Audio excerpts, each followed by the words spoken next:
السلام علیکم ورحمۃ اللہ تعالی وبرکاتہ۔ نحمده ونصلي ونسلم على رسوله الكريم اما بعد فاعوذ باللہ من الشیطان الرجیم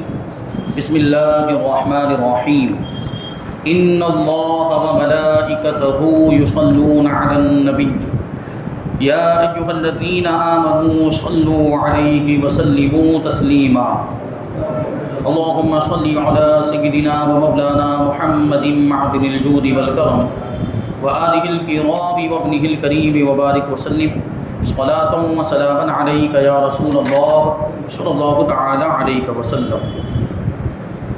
عزیزان ملت اسلامیہ، سورہ بقرہ آیت نمبر 199 کی تفسیر ہے۔ اللہ تبارک و تعالی ارشاد فرماتا ہے ثم افیضوا من حیث افاض الناس واستغفروا اللہ ان اللہ غفور رحیم۔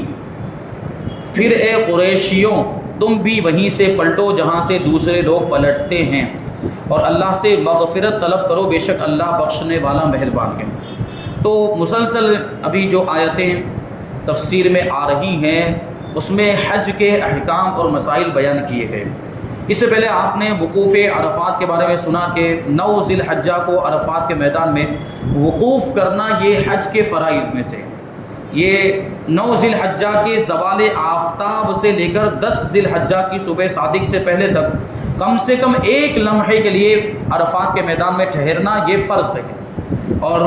غروب آفتاب ہو جانے یعنی 9 تاریخ کو اتنی دیر وقوف کرنا کہ وہیں سورج غروب ہو جائے یہ واجب ہے، یعنی زوال کے بعد سے لے کر سورج کے غروب ہونے تک اس کے بعد تک وہاں پر ٹھہرنا یہ واجب ہے۔ تو وقوف عرفات کے بارے میں آپ نے جانا، تو اسی کے تعلق سے یہاں پر آگے اور کچھ مسائل، خاص طور پر قبیلہ قریش کے لوگوں کے تعلق سے کچھ باتیں اس آیت کریمہ کی تفسیر میں آئیں گی۔ یہ جو فرمایا گیا یہ قریشیوں کے لیے ہی فرمایا گیا، قبیلہ قریش سے تعلق رکھنے والے لوگ، کیونکہ دیکھیے عرب میں بہت سارے قبیلے تھے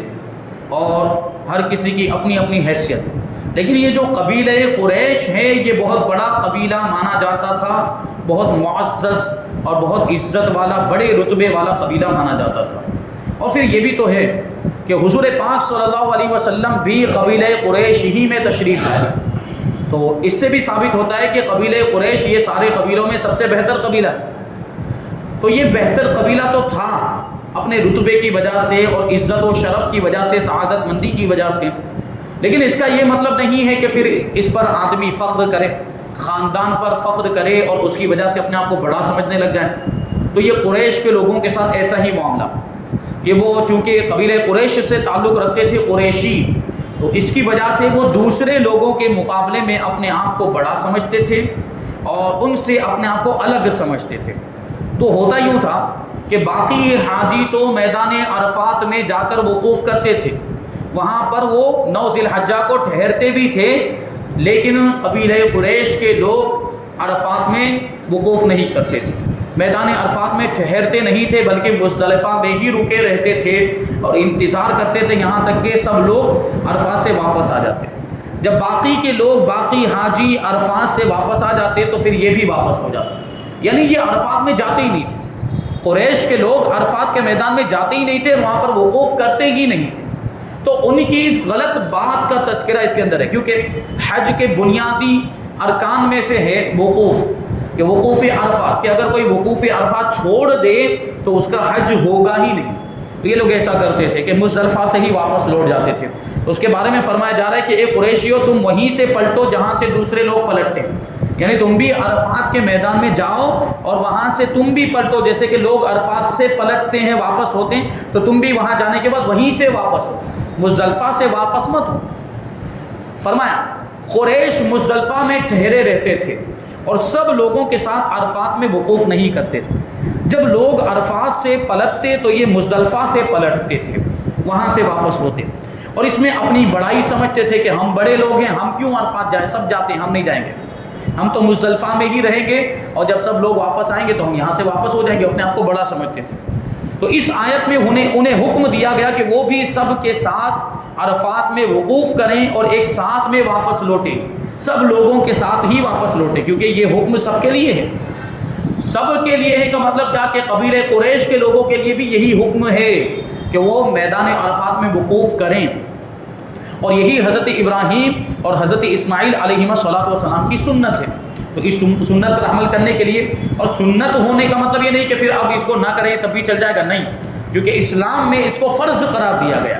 اس کو ضروری قرار دیا گیا، تو اب وقوف عرفات کرنا ضروری ہو گیا۔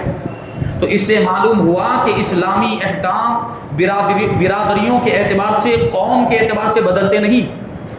اور نہ ہی کسی کے رتبے اور مقام کی وجہ سے ان میں تبدیلی ہوتی۔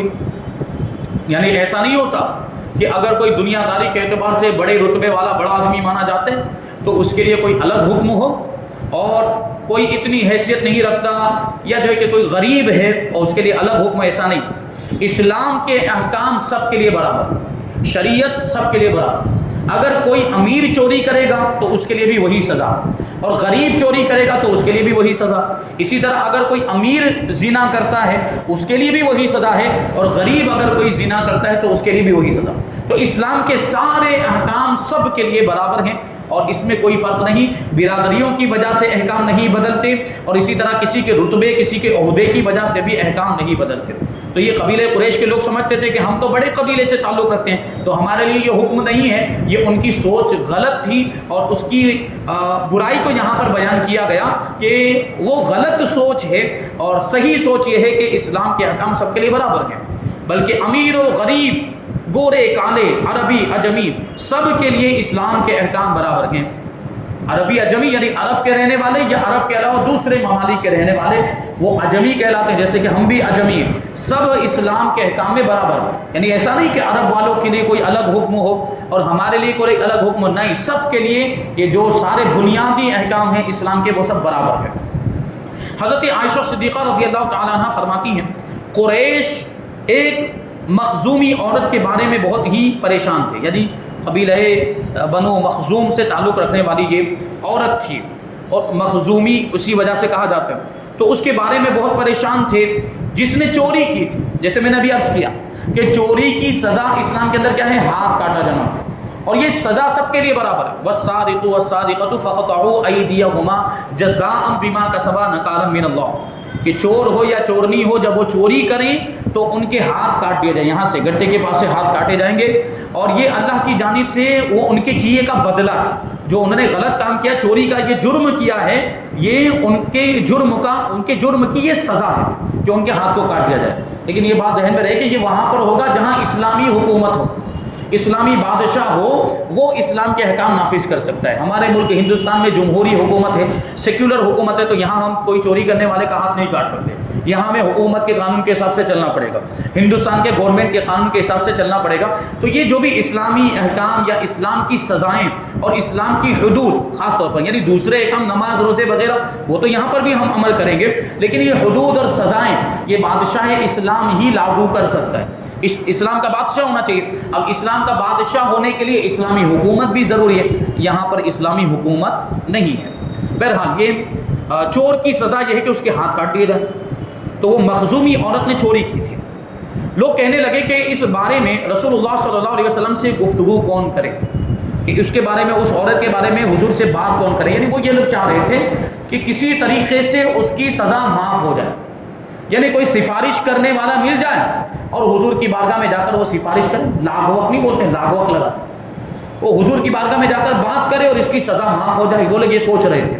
لیکن ان کو یہ نہیں پتا تھا کہ یہ اللہ کے رسول کی بارگاہ ہے، یہاں چہرہ دیکھ کر حکم نہیں بدلتا، یہاں تو سب کے لیے ایک ہی حکم یہاں سے جاری کیا جاتا ہے۔ تو بعض آدمیوں نے، بعض لوگوں نے کہا کہ حضرت اسامہ بن زید رضی اللہ تعالیٰ عنہ کے سوا ایسی جرأت اور کون کر سکتا ہے، کیونکہ حضرت اسامہ ابن زید رضی اللہ تعالیٰ عنہ حضور کے محبوب اور چہیتے ہیں۔ تو لوگوں نے سوچا کہ حضرت اسامہ ابن زید کو بھیج دیتے سفارش کے لیے، وہ کہیں گے تو اس کی سزا معاف ہو جائے گی۔ تو جب حضرت اسامہ رضی اللہ تعالیٰ عنہ نے اس بارے میں حضور پر نور صلی اللہ علیہ وسلم سے گفتگو کی تو آپ نے ارشاد فرمایا، کیا تم اللہ تعالیٰ کی حدود کے بارے میں سفارش کر رہے ہو؟ اللہ کی مقرر کی ہوئی حدود، اللہ کی مقرر کی ہوئی سزائیں اور اللہ کی طرف سے مقرر کیے ہوئے احکام کے بارے میں تم مجھ سے گفتگو کرنے کے لیے آئے؟ یعنی حضور یہ فرمانا چاہ رہے تھے کہ اللہ نے جو حکم نازل کیا، کیا میں تمہاری وجہ سے اس کو بدل دوں؟ نہیں ہو سکتا۔ پھر آپ نے کھڑے ہو کر خطبہ ارشاد فرمایا، اور یہ ارشاد فرمایا کہ بے شک تم سے پہلے لوگ اسی لیے ہلاک و برباد ہو گئے تھے کہ جب کوئی مالدار ان میں چوری کرتا تھا تو اسے چھوڑ دیتے تھے، اور جب کوئی غریب آدمی چوری کرتا تو اس پر حد قائم کرتے تھے، یعنی اس کو سزا دیتے تھے۔ اگلی امت میں ایسا ہوتا تھا، یہود و نصارہ میں، بنی اسرائیل کے اندر۔ خدا کی قسم اگر محمد کی بیٹی فاطمہ بھی چوری کرتی تو میں اس کے ہاتھ بھی کاٹ دیتا۔ یہ دیکھیے حضور پاک صلی اللہ علیہ وسلم نے مبالغے کے طور پر ارشاد فرمایا، جبکہ حضرت بی بی فاطمہ خاتون جنت رضی اللہ تعالیٰ عنہا چوری کرنے والی نہیں، لیکن حضور نے اس حکم کی سختی کو بیان کرنے کے لیے ارشاد فرمایا کہ اگر میری بیٹی فاطمہ بھی چوری کرے گی تو میں اس کے بھی ہاتھ کاٹ دوں۔ تو یہ مخزومی عورت کیا حیثیت رکھتی؟ اگرچہ قبیلہ بنی مخزوم سے اس کا تعلق ہے، لیکن حکم جو اسلام کا ہے وہ سب کے لیے برابر ہے، یعنی اس کے بھی ہاتھ کاٹے جائیں گے اور اس پر بھی یہ سزا نافذ کی جائے گی۔ یہ اسلام کے اندر دیکھیے عدل و انصاف کا معیار،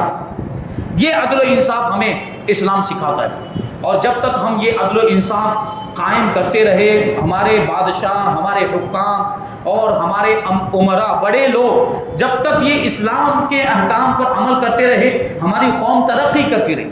لیکن جب ہم نے اسلام کے احکام پر عمل کرنا چھوڑ دیا، عدل و انصاف کو چھوڑ دیا، تو ہم ذلت و خواری کا شکار ہونے لگ گئے۔ اب آپس میں ہی ہمارے معاملات، دوسروں کی تو کیا بات کریں، ہم آپس میں ایک دوسرے کو دھوکے دیتے، آپس میں ایک دوسرے سے جھوٹ بولتے ہیں، ایک دوسرے کو تکلیف پہنچا رہے ہیں، تو کیا ہوگا پھر؟ ذلت اور رسوائی ہمارا مقدر نہیں ہوگی تو پھر کیا؟ تو ہم نے اسلام کے احکام کو پسے پشت ڈال دیا ہے، اسی وجہ سے آج ہم ذلیل ہو رہے ہیں۔ آج بھی اگر ہم اسلام پر سختی کے ساتھ عمل کریں، اسلام کے احکام پر پورے طور پر عمل کریں، تو آج بھی ہمارا وہ کھویا ہوا وقار ہمیں واپس مل سکتا ہے، وہ کھوئی ہوئی عزت، وہ روب و دبدبا، وہ ہیبت ہمیں واپس مل سکتی ہے۔ لیکن ضرورت اس بات کی ہے کہ ہم اسلام پر عمل کریں۔ دیکھیے پہلے کیسے عمل کرتے تھے، پرانے زمانے میں جو قاضی ہوا کرتے تھے یا جو حکام، گورنر، وہ اسلام کے احکام کو کیسے نافذ کرتے تھے؟ قاضی شرع، اس زمانے میں قاضی شرع ہوتے تھے، شریعت کے فیصلے کرنے والا۔ یہ نکاح والا قاضی نہیں، نکاح پڑھانے والا، نکاح خان جس کو کہا جائے، نہیں، قاضی شرع وہ ہر علاقے میں بادشاہ اسلام کی طرف سے مقرر ہوتا تھا قاضی، اور شریعت کے فیصلے جیسے نکاح کا مسئلہ آیا، طلاق کا مسئلہ آیا، میراث کا مسئلہ آیا، اور بھی اختلاف ہو گیا زمین جائیداد کے بارے میں کسی کا، تو یہ فیصلے کہاں ہوتے تھے؟ یہ ہم اس زمانے میں یہ اس طرح کورٹ اور یہ عدالتیں تو غیروں کی ہیں، اس زمانے میں یہی عدالت ہوا کرتی تھی، شرعی عدالت، جہاں پر قاضی شرع بیٹھا کرتے تھے اور ان کے پاس یہ لوگ مقدمہ لے کر آتے تھے، تو جو دعویٰ کرنے والا ہوتا اس سے گواہ طلب کیے جاتے تھے اور ثبوت مانگا جاتا، اور جو مدعا علیہ ہوتا ثبوت نہ پیش کرنے کی صورت میں، گواہ پیش نہ کرنے کی صورت میں اس سے قسم لی جاتی۔ اور شریعت کے اندر اس کے تفصیلی احکام موجود ہیں کہ اگر قاضی کے پاس کوئی مقدمہ آئے تو وہ کیسے فیصلہ کرے گا، ساری تفصیل بیان کی گئی ہے، سارے احکام اس کے اندر موجود ہیں۔ اور ایسا عدل و انصاف والا نظام اسلام نے ہمارے لیے پیش کیا ہے کہ اگر پوری دنیا اس پر عمل کرے تو ساری دنیا سے ظلم و ستم، یہ قتل و غارت گری، برائیاں، جرائم اور یہ کرائم، یہ سب ختم ہو جائے۔ ایسے پیارے احکام اور عدل و انصاف کے قوانین اور اصول اسلام نے ہمیں عطا کیے، اور دوسری قوموں نے اس کو حاصل بھی کیا ہے۔ دوسری قوم کے لوگوں نے، بلکہ جو مغربی ممالک ہے، اسلام سے بہت ساری چیزیں انہوں نے لی ہے، اسلام کے عدل و انصاف کا جو نظام ہے اس سے انہوں نے بہت فائدہ اٹھایا، اور اپنی حکومت کے قوانین انہوں نے بنائے ہیں، اور اپنا دستور بنایا، کانسٹیٹیوشن بنایا، اس کے اندر بہت ساری اسلام کی چیزیں بھی داخل کی۔ وہ بتاتے نہیں ہیں کہ یہ ہم نے اسلام سے لیا ہے، لیکن ہے وہی اسلام کی باتیں ان کے آج قوانین کے اندر موجود، اور جو ہمارا اسلام، ہمارا مذہب ہے، ہم اس پر عمل نہیں کر رہے، غیر عمل کر رہے ہیں۔ تو دیکھیں پہلے کیسے قاضی شرع عمل کرتے تھے۔ فرماتے ہیں تاریخ اسلام میں مسلمان قاضیوں کے ایسے بے شمار واقعات موجود ہیں جس میں انہوں نے کسی کے رتبے اور قرابت داری یعنی رشتہ داری کی پرواہ کیے بغیر شریعت کے احکام کو نافذ کیا۔ پھر یہ نہیں دیکھا کہ بادشاہ کا بیٹا ہے، بادشاہ کا ماموں ہے، بادشاہ کا چچا ہے، یا بادشاہ کا رشتہ دار ہے، یا کسی گورنر کا یا کسی وزیر کا رشتہ دار ہے تو اس کو چھوڑ دیا جائے۔ ایسا نہیں ہوتا تھا اس زمانے میں، وہ حکم سب کے لیے برابر ہوتا تھا۔ تو شریعت کے احکام کو انہوں نے بغیر کسی رشتہ داری کی پرواہ کیے ہوئے، کسی کے رتبے کی پرواہ کیے ہوئے نافذ کیا۔ انہی واقعات میں سے ایک واقعہ یہاں پر پیش کر رہے ہیں۔ چنانچہ حضرت سعد ابن ابراہیم رحمۃ اللہ تعالی علیہ خلیفہ ولید بن یزید کی طرف سے مدینہ منورہ کے قاضی مقرر کیے گئے تھے۔ مدینہ منورہ کے وہ قاضی تھے اور قاضی شرع تھے، ان کے پاس لوگ مقدمے لے کے آتے تھے اور آپ ان کا فیصلہ کیا کرتے تھے۔ حضرت سعد ابن ابراہیم ایک مرتبہ ولید نے آپ کو اپنے پاس ملک شام بلایا، سیریا۔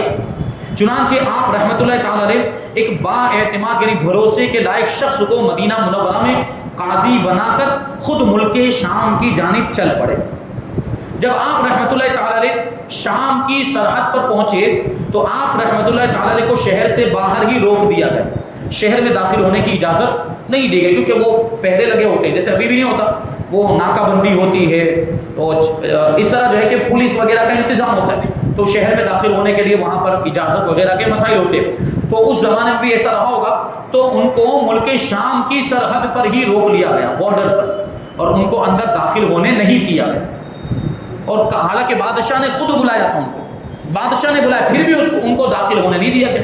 اور کافی عرصے تک داخلے کی اجازت نہیں ملی۔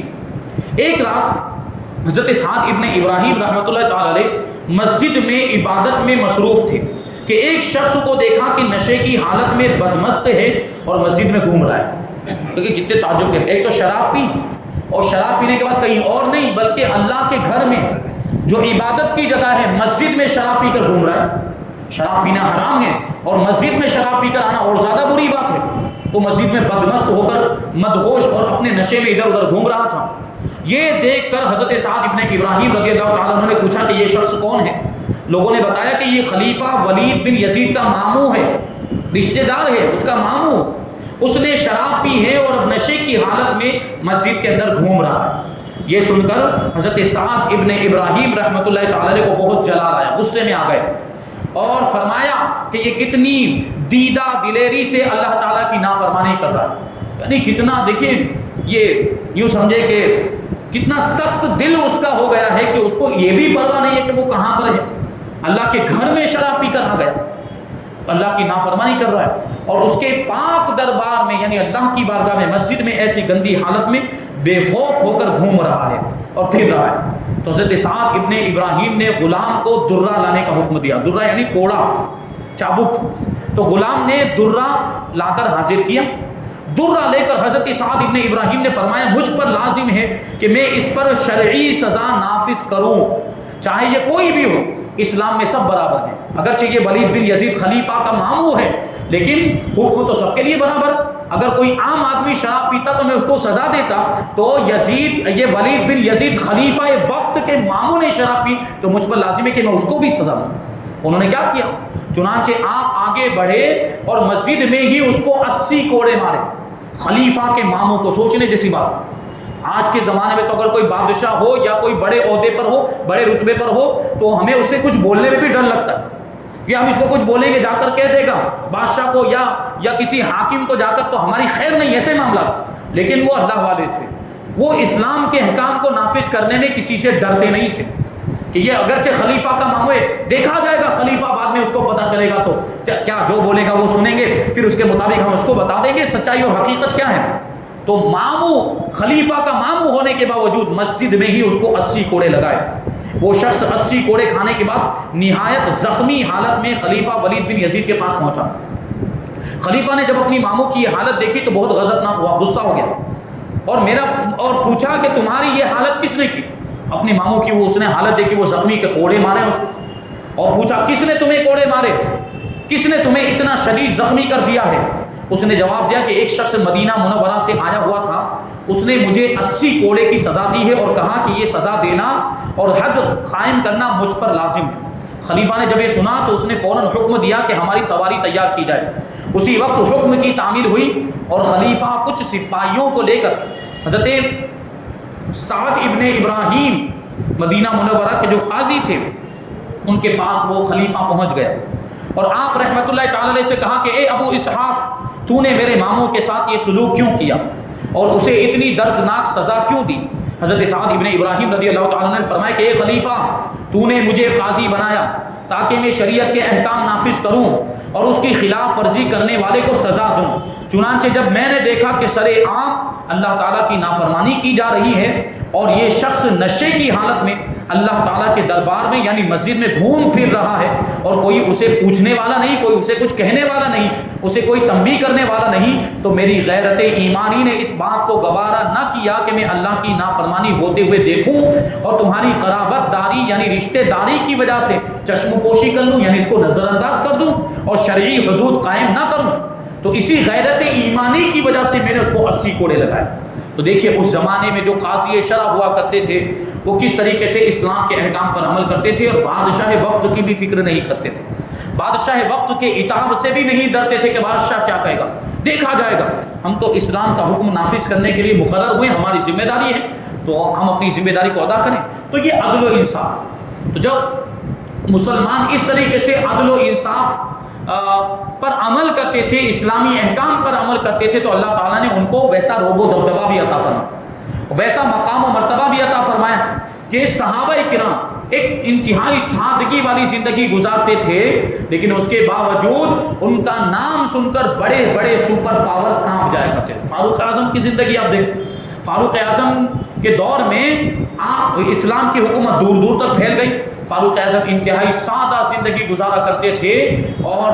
کبھی کبھی تو بچھونا نہیں ہوتا ویسے ہی لیٹ جاتے تھے اور ہاتھ کو تکیہ بنا لیتے تھے۔ یہ فاروق اعظم کی سادگی، لیکن آپ کا روب و دبدبہ، اللہ نے کیسی ہیبت عطا فرمائی تھی کہ قیصر و کسریٰ جیسے سپر پاور اس زمانے کے، ملک فارس کا بادشاہ اور روم کا بادشاہ، ان کو قیصر و کسریٰ کہا جاتا ہے، وہ فاروق اعظم کا نام سن کر کانپ جایا کرتے تھے۔ یہ جو ہیبت تھی یہ ایمان کی وجہ سے تھی، ایمان کی مضبوطی کی وجہ سے تھی اور اسلام کے احکام پر پابندی اور سختی کے ساتھ عمل کرنے کی وجہ سے اللہ نے ان کو یہ مرتبہ عطا فرمایا تھا۔ تو اگر آج بھی ہم اسلام پر سختی کے ساتھ کاربند ہو جائیں اور اسلام پر عمل کریں تو اللہ تعالیٰ ہمیں وہ کھوئی ہوئی عزت ہمیں عطا فرمائے گا۔ تو عمل کر کے دیکھیں تو انشاءاللہ یہ ساری چیزیں ہمارے لیے، لیکن ہم دیکھ رہے ہیں کہ برائیاں بڑھتی ہی جا رہی، عدل و انصاف تو کیا، اسلام کے احکام پر عمل تو کیا کرنا، اور زیادہ برائیوں میں مبتلا ہوتے چلے جاتے اور سدھرنے کا نام نہیں لے رہے۔ تو اگر یہی سلسلہ چلتا رہا اور ہم نہیں سدھرے تو ایک وقت ایسا آئے گا کہ ہمارا نام بھی باقی نہیں رہے گا۔ تو کسی شاعر نے کہا کہ تمہاری داستان بھی نہ ہوگی داستانوں میں،